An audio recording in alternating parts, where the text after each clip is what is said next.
سود کا کاروبار کرتے ہیں، سود کو کھاتے ہیں، سود کو کھلاتے ہیں، کل قیامت کے دن جب میدان محشر میں لوگ کھڑے ہوں گے، اپنے قبروں سے نکل کر کے جب لوگ میدان محشر کے میدان میں جائیں گے، وہاں پر یہ لوگ کھڑے نہیں ہو پائیں گے، ان کے جسموں کے اندر اتنی طاقت نہیں ہے، ان کی حالت پاگل کی طرح بن جائے گی، ان کی حالت ایسی بن جائے گی کہ ان کے اوپر جادو اور سحر کر دیا گیا ہو۔ میں اپنی طرف سے یہ نہیں کہتا، اللہ فرماتے ہیں قرآن پاک کے اندر الذین یأکلون الربا لا یقومون الا کما یقوم الذی یتخبطہ الشیطان من المس۔ اللہ کہتا ہے کل قیامت کے دن یہ اپنے قبروں سے جب نکل کر کے ہماری عدالت میں جب آئیں گے، یہ کھڑے نہیں ہو پائیں گے، لیکن ایسی حالت میں کھڑے ہوں گے جیسے پاگل اور دیوانہ ہے، جیسے کوئی بیکار اور مریض آدمی ہے، جیسے شیطان نے اسے چھو لیا ہو، شیطان نے اسے تباہ و برباد کر دیا ہو۔ لیکن ہائے مسلمانوں، ہم سمجھتے یہ کاروبار حلال ہے، ارے اللہ پاک فرماتا ہے یہ تمہارا کاروبار حرام نہیں ہے۔ اللہ فرماتا ہے وَأَحَلَّ اللَّهُ الْبَيْعَ وَحَرَّمَ الرِّبَا۔ اللہ پاک نے تجارت کو تو حلال کیا ہے، اللہ پاک نے کاروبار کو تو حلال کیا ہے، لیکن ربا جو سود کا کاروبار ہے، جو بیاج کا کاروبار ہے، اللہ نے حرام کر دیا۔ ہم ادھر ادھر سے لپیٹ کر اس کو حلال سمجھتے ہیں۔ رب کعبہ کی قسم، جس چیز کو میرا اللہ حرام کر دے، جس چیز کو محمد حرام کر دے، دنیا کا کتنا بڑا مفتی ہو، قیامت تک اسے حلال نہیں کر سکتا۔ اور جو اسے حلال سمجھے گا، اللہ فرماتا ہے کہ یہ جو لوگ کھڑے نہیں ہو پا رہے ہیں، ان کی وجہ کیا ہے، ان کی غلطی کیا ہے؟ ذالک بانہم قالوا انما البیع مثل الربا۔ ان کے یہ دردناک جو عذاب ہے، ان کے جسم کے اندر جو طاقت نہیں ہے، یہ جو بول نہیں سکتے ہیں، یہ جو کھڑے نہیں ہو سکتے تھے ہیں، ان کی غلطی یہ تھی کہ انہوں نے کہا تھا انما البیع مثل الربا، تجارت بھی ربا کی طرح ہے، یعنی سود کا کاروبار بھی ایک تجارت ہے، سود کا کاروبار بھی ایک کاروبار ہے۔ اللہ فرماتا ہے یہ کاروبار نہیں ہے بلکہ یہ حرام ہے، اور کل قیامت کے دن اس سے سخت سزا عطا کروں گا۔ میرے اللہ نے اس سے بڑی سختی سے منع کیا ہے مسلمانوں۔ ہم سمجھتے ہیں کہ نہیں، ہم نے پیسے دے دیے، اب بیٹھے بیٹھے آرام سے مستی کے ساتھ یہ کماتے رہیں گے، ادھر ادھر دکانوں پر وقت خرچ کرتے رہیں گے، ادھر ادھر ٹہلتے رہیں گے، محنت کی کوئی ضرورت نہیں، پیسہ تو اس کا آ ہی رہا ہے۔ ارے یہ آگ کے انگارے تم خرید رہے ہو، یہ اللہ سے تم نے بغاوت خریدی ہے، یہ رسول اللہ سے تم نے بغاوت کی ہے، تمہیں پتہ نہیں ہے کہ سود کے کرنے والے پر میرے آقا نے کیا فرما دیا؟ میرے آقا نے تو یہی فرما دیا کہ سود کا لین دین کرنے والے پر میرے آقا نے لعنت کی ہے، سود کے اوپر دستخط کرنے والے پر میرے آقا نے لعنت کی ہے، سود کے معاملے میں گواہ بننے والے پر میرے آقا نے لعنت کی ہے۔ بلکہ ابن عباس نے تو بڑی سخت بات کر دی مسلمانوں، صحابی رسول جس نے رسول اللہ کے کلام کو سمجھا، رسول اللہ کے چہرے کو دیکھا، رسول اللہ کی آنکھوں سے اپنا نظارہ کیا، رسول اللہ کی حدیثوں کو سمجھا، ابن عباس صحابی رسول اللہ کے نبی کے چہیتے یہاں تک فرما دیا۔ اور میں اپنی طرف سے نہیں کہتا بلکہ تفسیر ابن کثیر جلد نمبر 1 صفحہ نمبر 373 پر ابن عباس کا پیچھے سے تیسری سطر پر ابن عباس کا قول لکھا ہوا ہے۔ یہ کسی مفتی کا قول نہیں، کسی عالم کا قول نہیں، اس شخص کا قول ہے جس نے محبوب کے کلام کو آمنے سامنے بیٹھ کر سمجھا ہے۔ وہ فرماتے ہیں کہ جو لوگ سود کا کاروبار کرتے ہیں،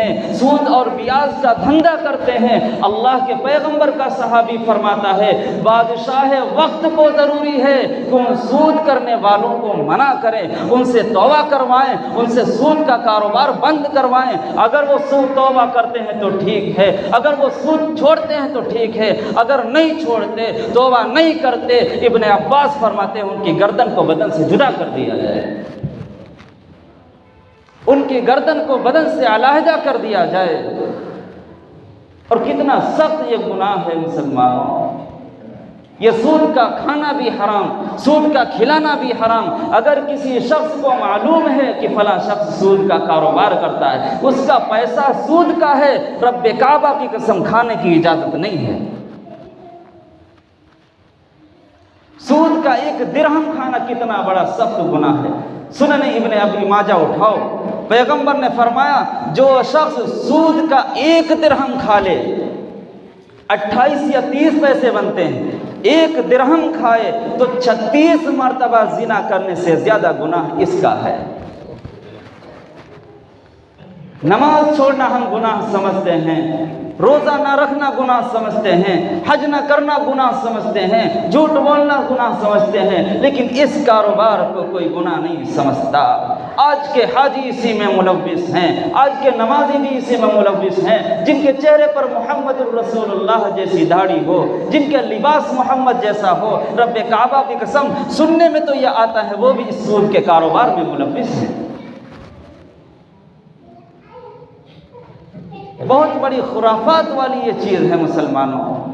میرے رسول نے بڑی سختی سے منع کیا ہے، میرے اللہ نے بڑی سختی سے منع کیا ہے کہ 36 مرتبہ زنا کرنے سے زیادہ گناہ سود کے 1 درہم کھانا ہے۔ جنہوں نے بلڈنگیں بنا رکھی ان کا انجام کیا ہوگا، جنہوں نے کاریں خرید رکھی ان کا انجام کیا ہوگا، جن کی اولاد اسی پیسے سے پرورش پا رہی ہے ان کا انجام کیا ہوگا۔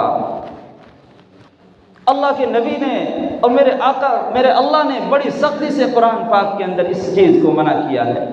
اللہ کے پیغمبر علیہ السلام نے کہا کہ جو لوگ سود کسی بھی طریقے سے لیتے ہیں، کل قیامت کے دن میدان محشر میں ان کو لایا جائے گا، ان سے سوال کیا جائے گا کہ تم نے سود کا کاروبار کیوں کیا؟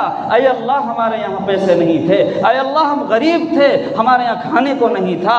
سامنے بلال حبشی کو کھڑا کر دیا جائے گا، بلال حبشی کہے گا اے اللہ کے رسول آپ تو دیکھتے تھے مکہ اور مدینہ کی گلیوں میں ہمارے جسم پر کپڑے نہیں تھے، ہمیں 3 دن تک کھانا میسر نہیں ہوتا تھا، اگر کوئی عورت وہاں پر عذر کرے گی کہ ہمارے گھر میں بڑی تکلیف تھی، اللہ حضرت فاطمہ کو کھڑا کر دے گا، حضرت عائشہ کو کھڑا کر دے گا، حضرت فاطمہ کہیں گی اے اللہ، اے میرے آقا صلی اللہ علیہ وسلم اور اے میرا رب، میں نے تو 4 دن کے فاقے کیے تھے، میں سجدے کے لیے جب کھڑی ہوتی تھی، نماز کے لیے جب کھڑی ہوتی تھی، میں بار بار گر جاتی تھی، اتنی کمزوری آ گئی تھی، میرے بدن کے اندر اتنی طاقت نہیں تھی، لیکن میں نے یہ تو کاروبار نہیں کیا، میں نے سود نہیں لیا، میں نے بیاض نہیں لیا، تو بتاؤ مسلمانوں وہاں پر تمہارا عذر چلے گا؟ اللہ اتنے غصے میں آ جائے گا اور کہا جائے گا کہ اس کو ہتھیار دو، یہ اللہ سے مقابلہ کرے، کیونکہ سود لینا اللہ سے مقابلہ کرنا اور جنگ کرنا ہے۔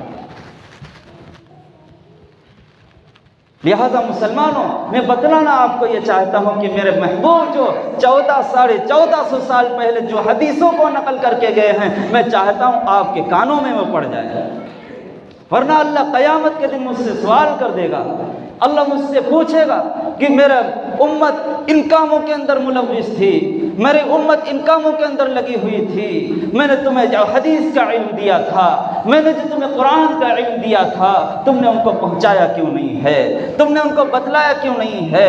اب پہنچا دینے کے بعد میں، کانوں میں پڑ جانے کے بعد میں اگر اس چیز سے باز نہ آئے، اس چیز سے الگ نہ ہوئے، اللہ تم سے سوال کرے گا، کسی اور سے سوال نہیں کرے گا۔ اور اللہ اکبر، میرے پیارے آقا کے پیارے دیوانوں، ذرا سوچو تو ذرا صحیح، یہ سود کا کھانا، ہم پیشاب کو تو برا سمجھتے ہیں، پاخانے کو برا سمجھتے ہیں، خنزیر کو برا سمجھتے ہیں، تمام چیزوں کو برا سمجھتے ہیں۔ کوئی انسان سے اگر کہا جائے پاخانہ کھا لو، وہ کھا نہیں سکتا، لیکن ذرا سوچو تو ذرا صحیح۔ میں ایک قول بتاتا ہوں، حضرت امام ابو حنیفہ کے پاس ایک عورت آتی ہے اور کہتی ہے امام صاحب میں نے ایک منت مانی تھی، میرا بیٹا نہیں پیدا ہوتا تھا، ساری لڑکیاں ہی ہیں کہ میں نے منت مانی تھی کہ جو بیٹا پیدا ہوگا میں اس کا پیخانہ کھاؤں گا، میں اس کی پیخانہ کھاؤں گی، میں اس کی لیٹرین کھاؤں گی، یا اے میرا امام مجھے کوئی مسئلہ بتائیے میں کیا کروں؟ حضرت امام صاحب کے آنکھوں میں آنسو آ گئے، ہائے کیسی منت ہے، کیسی منت ہے۔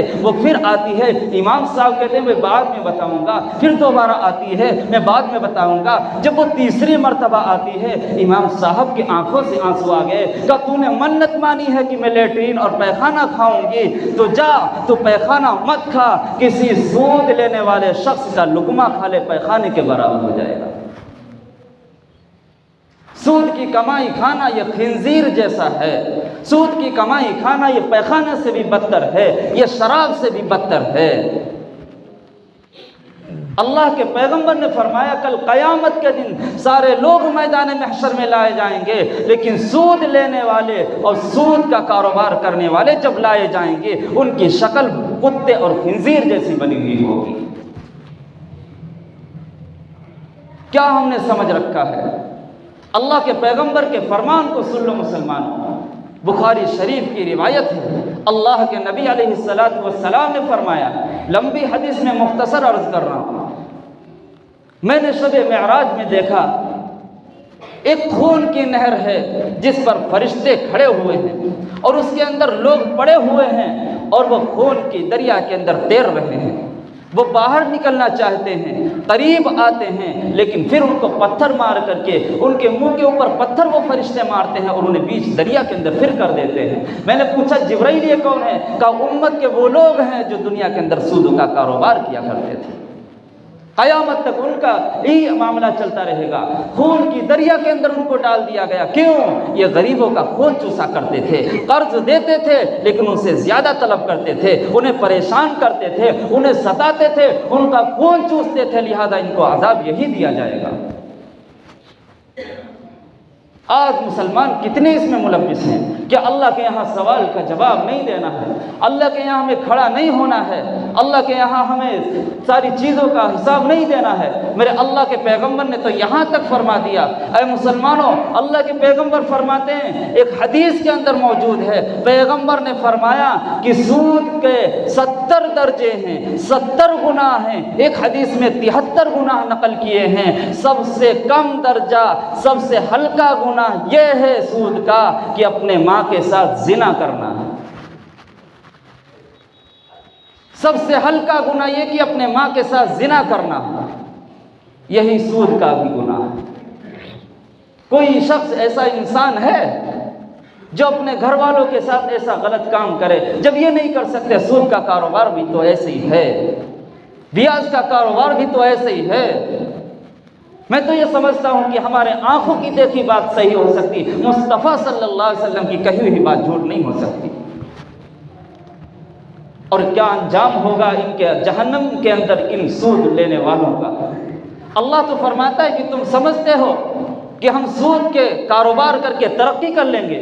آج کے مسلمان سمجھتے ہیں کہ ہم نے سود کا کاروبار کیا، ہم تجارت کرتے ہیں یا ہم کاروبار کرتے ہیں، ہماری ترقی کا ذریعہ ہے۔ ارے نہیں نہیں، اللہ اعلان کرتا ہے کہ ہم سود کو مٹا دیں گے اور ہم بے کاروبار کو بڑھائیں گے۔ اللہ فرماتا ہے کہ ہم سود کو مٹا کر کے رکھ دیں گے، سود کو تباہ کر کے رکھ دیں گے، ان کو برباد کر کے رکھ دیں گے۔ لیکن مسلمانوں کا خیال یہ ہے کہ ہم تو سود لیتے ہیں، ہماری بلڈنگ بھی موجود ہے، کمرے بھی موجود ہیں، گاڑی بھی موجود ہے، بیٹے بھی صحیح ہے۔ ارے ارے ارے، یہ تمہارا دھوکہ ہے۔ اللہ نے کہا ہے میں اس کو مٹا دوں گا، یمحق اللہ الربا ویربی الصدقات۔ اللہ کہتا ہے میں سود کو ختم کر کے رکھ دوں گا۔ صرف مٹانا یہ نہیں ہے کہ تمہاری بلڈنگ گر جائے، تمہارے پاس کار نہ ہو، مٹانے کا مطلب یہ بھی ہے تمہاری اولاد تمہاری نافرمان بن جائے۔ مٹانے کا مطلب یہ بھی ہو سود کا کاروبار کے پیسے بھرے رکھے ہوں، دل کا سکون نہ ملا۔ اللہ بتاؤ اتنی بڑی بربادی اس سے بڑھ کر کیا ہوگا؟ جس کی اولاد نافرمان نکل جائے، جس کی قبر کے اندر آگ کو بھر دیا جائے، جس کی قبر کے اندر بچھوؤں کو بھر دیا جائے، جس کی قبر کے اندر سانپوں کو بھر دیا جائے، اس سے بڑھ کر بربادی کیا ہوگی؟ جس کو قیامت کے میدان میں رسوا کیا جائے، اس سے بڑھ کر بربادی کیا ہوگی؟ پیغمبر نے فرمایا میں نے جہنم کا نظارہ کیا، جہنم کے اندر دیکھا۔ در منصور، تفسیر در منصور کے اندر یہ قول نقل کیا گیا، پیغمبر نے فرمایا میں نے جہنم کو دیکھا، اس کے اندر کچھ لوگ ہیں جن کے پیٹ کمرے جیسے ہیں۔ میں بالکل وہی الفاظ نقل کرتا ہوں جو محمد کی زبان سے نکلے ہیں کہ ان کے پیٹ کمرے جیسے ہیں، ان سے اٹھا نہیں جا رہا ہے۔ ذرا سوچو تو ذرا صحیح، جو حلال کھا کے جن کے پیٹ بڑے ہو جاتے ہیں ان بیچاروں کو بیٹھنے میں تکلیف ہوتی ہے، ان بیچاروں کو چلنے میں تکلیف ہوتی ہے، لیکن وہ لوگ جن کے پیٹ کمرے جیسے، پوچھا اے جبرائیل یہ کون ہے؟ کہا اے اللہ کے نبی جن کے پیٹ تمہیں کمرے جیسے نظر آتے ہیں وہ شخص ہیں جو دنیا کے اندر سود کا کام کرتے تھے، سود بیاج لین دین کرتے تھے۔ اللہ کے پیغمبر نے فرمایا ان کے پیٹ کے اندر سانپوں کو بھر دیا جائے گا، ان کے پیٹ کے اندر بچھوؤں کو بھر دیا جائے گا، وہ سانپ اندر سے کاٹیں گے، ان کی چیخیں نکلیں گی، ان کو روئیں گے، رو کر کے ان کے آنسو ختم ہو جائیں گے، خون کے آنسو نکل رہے ہوں گے۔ اللہ رب العالمین غضب میں ہوگا کہ تم نے سود کا جو کاروبار کیا ہے، تم نے سود کا جو نظام تم نے کیا تھا، آج میں اس کی سزا دے رہا ہوں، کیونکہ تم نے حدیثوں کو سننے کے بعد بھی تم نے توبہ نہیں کی تھی۔ اور یاد رکھو، چونکہ ٹائم ہو رہا ہے، میں اپنی بات کو بہت بالکل مختصر کر دے رہا ہوں، یہ سود کا کاروبار کرنا، سود کا کھانا اور کھلانا دونوں حرام ہیں۔ اتنا بڑا مجمع یہاں پر ہے، میں بیان اس لیے نہیں کر رہا ہوں کہ یہاں پر لوگ ایسے موجود ہوں، میں اس لیے کر رہا ہوں تاکہ آپ کے کانوں میں یہ بات پہنچے۔ اگر ہمارے گھر کے اندر، ہمارے خاندان میں، معاشرے میں اگر یہ خرابی ہے، مسلمانوں نے سمجھا دو، انہیں بتلا دو یہ سود کاروبار جو ہم سمجھتے ہو ہم نے تو کاروبار کیا، ہم نے تجارت کی، رب کعبہ کی قسم یہ تجارت نہیں ہے، کاروبار نہیں، بلکہ اللہ کے ساتھ اعلان جنگ ہے۔ اور اللہ سے اعلان جنگ کر کے کہاں جاؤ گے؟ کس سے اعلان جنگ کیا ہے؟ کس سے تم نے وہاں مخالفت کا دعویٰ کیا؟ اللہ سے، جس کی طاقت کی کوئی حد نہیں، جس کی قدرت کی کوئی حد نہیں، جس کی قوت کی کوئی حد نہیں، جس کی نصرت کی کوئی حد نہیں، جس کی رحمت کی کوئی حد نہیں، جس نے قارون کو تباہ کر دیا، جس نے فرعون کو تباہ کر دیا، جس نے حامان کو تباہ کر دیا۔ اے مسلمانوں، سود کا کاروبار کر کے تم نے اللہ سے جنگ کا اعلان کیا، اللہ نے تم سے جنگ کا اعلان کیا۔ بتاؤ، اگر رب مقابلہ کرنے پر آ جائے تمہاری بربادی کا عالم کیا ہوگا، تمہاری تباہی کا عالم کیا ہوگا؟ سود کا کاروبار اعلان جنگ ہے اللہ سے، سود کا کاروبار رسول سے اعلان جنگ ہے۔ میں اپنی طرف سے نہیں کہتا، بلکہ قرآن پاک کے اندر موجود ہے، پارے نمبر 3 کے اندر، سورہ بقرہ کے اندر، رکوع نمبر 6 کے اندر، آیت نمبر 279 کے اندر اللہ نے فرمایا کہ جو لوگ فَإِن لَمْ تَفْعَلُوا، جو لوگ یہ کام کرتے ہیں اور چھوڑتے نہیں ہیں، فَأْذَنُوا بِحَرْبٍ مِّنَ اللَّهِ وَرَسُولِهِ، انہوں نے اللہ اور رسول سے اعلان جنگ کیا ہے۔ بتاؤ مسلمانوں، ہم ایک انسان سے مقابلہ نہیں کر سکتے، جب اللہ ہمارے مقابلے میں آ جائے ہماری بربادی کا عالم کیا ہوگا؟ ہم نے اللہ سے اعلان جنگ کیا، اللہ میں سمجھا رہا ہے کہ اے مسلمان، تم سے غلطی ہو جائے تم توبہ کر لو، تم اللہ کے سامنے رو لو۔ اللہ کہتے یا ایھا الذین آمنوا اتقوا اللہ، اے ایمان والو تم اللہ سے ڈرو، وذروا ما بقی من الربا ان کنتم مؤمنین، اگر تم سچے ایمان والے ہو، پکے ایمان والے ہو، رسول اللہ کے چاہنے والے ہو، تو تم سود کے کاروبار کو چھوڑ دو۔ اللہ کہتا ہے ان کنتم مؤمنین، اگر ایمان والے ہو، کیا مطلب؟ اگر ایمان کی شان تمہارے اندر نہیں، رسول اللہ والی شان تمہارے اندر نہیں، تو تم جو چاہے کرو، لیکن اگر رسول اللہ والے غلام بن کر کے زندگی گزارنا چاہتے ہو تو تم سود کو چھوڑ دو اور بیاج کو چھوڑ دو۔ اللہ اکبر، پیارے آقا صلی اللہ علیہ وسلم نے یہاں تک فرما دیا کل قیامت کے دن ان سود خوروں کو اللہ کی عدالت میں لایا جائے گا اور ان کے اوپر جہنم کا عذاب ڈالا جائے گا۔ کلما خبت زدناہم سعیرا، اللہ کہتا ہے جب جہنم کی آگ دھیمی ہو جائے گی، ہلکی ہو جائے گی، کلما خبت، ہلکی ہو جائے گی، زدناہم سعیرا، میں جہنم کو پھر سے بھڑکا دوں گا، جہنم کی آگ کو پھر سے تیز کر دوں گا۔ اللہ فرماتا ہے میں ان کے بارے میں کہوں گا کہ ان کو پکڑو اور جہنم کے اندر ڈال دو، انہیں اسی کے اندر تڑپاؤ، اسی کے اندر ان کو عذاب دو۔ اور پیغمبر نے حدیث میں فرمایا جو جسم حرام کمائی سے پلتا ہو، جس جسم کے اندر حرام خون ہو جائے، جنت میں جانے سے پہلے جہنم میں جانا پڑے گا۔ اے مسلمانوں، دنیا کی آگ سے زیادہ 70 گنا زیادہ جہنم کی آگ ہے۔ جب دنیا کی آگ ہم برداشت نہیں کر سکتے، دنیا کے مچھروں کے ٹنک کو برداشت نہیں کر سکتے، دنیا کے سانپوں کو دیکھتے ڈرتے ہیں، میرے پیارے آقا کے دیوانوں، جہنم کی آگ کو کیسے برداشت کریں گے؟ جہنم کے بچھوں کو کیسے برداشت کریں گے؟ جہنم کے سانپوں کو کیسے برداشت کریں گے؟ لہذا تم توبہ کر لو۔ لہذا جو لوگ یہ کاروبار اگر کرتے ہیں، میں تو یہ نہیں سمجھتا یہاں پر کوئی کرتا ہو، لیکن اگر کوئی ہمارے رشتہ دار ہیں، کوئی برادر ہیں، ان کو سمجھاؤ تاکہ وہ اس کام کو چھوڑ دے۔ اللہ اشارہ کرتا ہے کہ جب تم توبہ کر لو گے ان کاموں سے، تم توبہ کر لو گے تو تم ہمارے دشمن نہیں، تم میرے غلام بن جاؤ گے۔ ٹائم ہو گیا، ابھی بات باقی رہ گئی، انشاءاللہ پھر کسی دن